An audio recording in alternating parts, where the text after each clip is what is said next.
Bisnis lobster nampaknya tidak hanya tinggi di pasaran internasional saja. Permintaan di dalam negeri pun bisa dibilang sangat menjanjikan. Di pasar lokal, harga lobster kini berkisar Rp120.000 per kilogramnya. Sementara untuk ekspor, harganya mencapai Rp150.000 per kilogram. Selamat siang Pak Cuncun. Kayaknya kita lagi repot nih Pak. Oh biasa ini. Apa nih Pak? Kita sedang membersihkan kotoran lobsternya. Itu paling lama harus dilakukan 3 hari sekali. Ini saya lihat lobsternya itu jenis apa ya Pak? Oh yang ini sebenarnya semua lobster ini adalah import dari Australia. Jadi jenis Cerak quadricarinatus di mana dia pertumbuhannya 38% lebih cepat dibandingkan yang tangkapan alam. Jadi nah ini kita budidaya. Cepat panen ya? Betul, cepat panen, cepat untung. Kalau dulu waktu saya belum tahu caranya itu membutuhkan waktu hampir 1 tahun. Nah ternyata dengan cara yang sudah saya temukan itu hanya membutuhkan waktu 6 bulan. 2 kali lebih cepat. Nah ini dia nih kolamnya. Kalau lobster tuh setahu saya banyak ya Pak jenisnya. Ada lobster air tawar, lobster air laut, juga lobster air asin ya? Iya, betul. Dari ketiga lobster itu mana sih Pak yang paling menguntungkan? Nah, sebenarnya begini. Kalau lobster laut yang kita ada sekarang ini, itu semuanya di pasar itu tangkapan alam.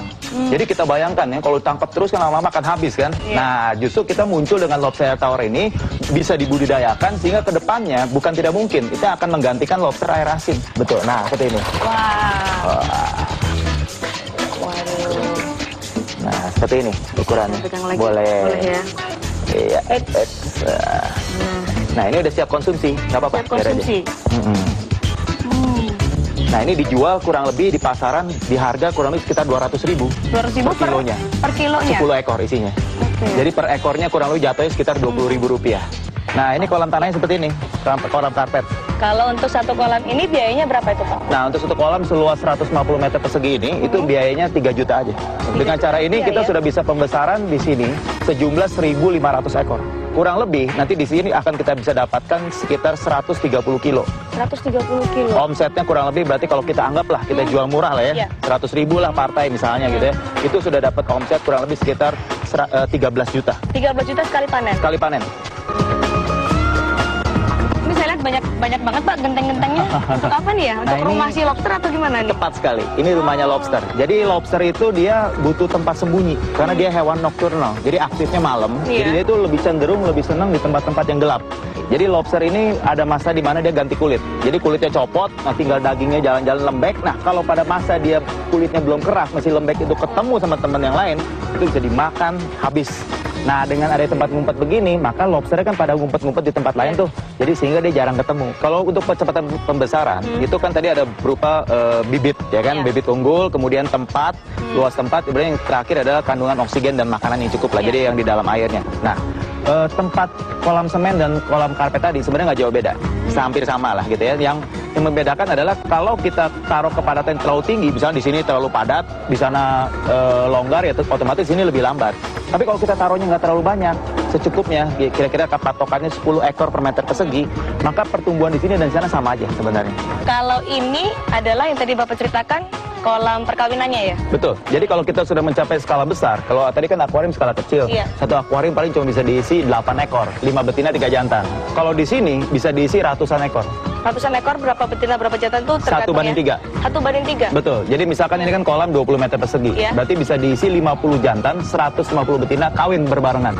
Nah kalau sudah ada telur atau anakan dari lobster gimana caranya Pak? Nah jadi gini, kita kawinkan, digabungkan di sini selama 5 minggu, setelah itu kita kuras airnya, kemudian tinggal kita pungut. Nanti lobster yang sudah bertelur, kemudian kita pindahkan ke kolam-kolam penetasan, berdasarkan umur telurnya. Jadi ada 4 umur telur nanti, umur telur minggu pertama. Betul, umur telur minggu pertama, kedua, ketiga, keempat, berbeda kolamnya nanti. Tujuannya apa Pak, kok sampai dibedakan kolamnya itu? Supaya nanti pada waktu dia menetas, misalkan umur telur minggu pertama menetas, nah itu anaknya nanti netasnya bareng. Nah kalau anaknya netasnya bareng, nanti kita bisa identifikasi. Betul, kita identifikasi mana yang pertumbuhannya lambat, standar, dan yang pertumbuhannya paling cepat. Jadi ada yang nanti beda-beda ukurannya. Meskipun satu umur. Nah dari sana baru kita bisa pilih yang pertumbuhan yang paling cepat itu buat nanti kedepannya calon indukan. Untuk memijahkan atau mengawinkan lobster secara massal hanya diperlukan indukan yang telah matang secara seksual atau berumur minimal 6 bulan. Induk jantan yang matang kelamin dicirikan dengan genital pore berbentuk seperti selang kecil.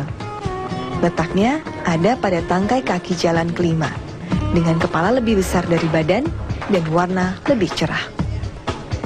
Sedangkan induk betina dicirikan dengan genital por seperti lubang antara kaki jalan kedua dan ketiga. Umumnya, ukuran tubuh dan capit jantan lebih besar dari betina. Untuk pakan sendiri apa sih pakan dari lobster? Adakah pakan khusus? Nah, jadi lobster ini dia sebenarnya adalah omnivora, jadi pemakan segala. Jadi sebenarnya dia bisa makan apa saja, daging, karbohidrat, misalkan keong mas, jagung, dan sebagainya. Namun untuk kolam semen atau akuarium seperti yang air bening seperti ini, saya sarankan menggunakan pelet lobster. Pelet lobster, itu pelet khusus ya Pak? Khusus, nah seperti ini contohnya nih. Nah, bisa silakan kalau mau coba pegang. Nah ini bedanya ya sama pelet ikan, kalau kita tabur, coba ditabur. Langsung tenggelam. Oh, langsung tenggelam. Betul. Beda dengan kalau misalkan kita menggunakan pelet ikan, kan ngambang kan? Betul. Karena lobster ini dia makannya di dasar kolam. Nggak bisa berenang ke atas gitu ya? Betul. Untuk kasih makan lobster itu satu hari kita lakukan 2 kali. 75% itu kita lakukan pada malam hari. Dan untuk memberi makan lobster ada ukurannya nggak Pak? Ya, gimana? Tiap hari. Jadi ketika disebar atau harus berapa gram? Ada timbangannya? Kalau menurut sendiri? Teorinya itu 3% dari berat badan dia per hari. Kalau kita nggak tahu berat badannya gimana dong Pak? Nah, betul sekali. Kalau kita nggak mungkin kan timbang terus lobster setiap hari kan. Cara gampangnya gini, tadi kan kita sudah tebar tuh. Nah, nanti besok pagi kita lihat masih ada sisa apa enggak. Kalau sisa artinya? Kalau masih ada sisa, artinya kita kebanyakan. Kalau itu semua habis? Kalau semua habis mungkin kurang. Jadi yang bagus tuh sisa tapi sedikit. Nah, begitu. Itu yang paling optimal ya Pak? Betul, betul. Oke. Jenis pakan ternyata sangat mempengaruhi cepat lambatnya pertumbuhan lobster air tawar. Pemberian pakan pelet secara terus-menerus akan membuat si capit merah akan tumbuh memanjang.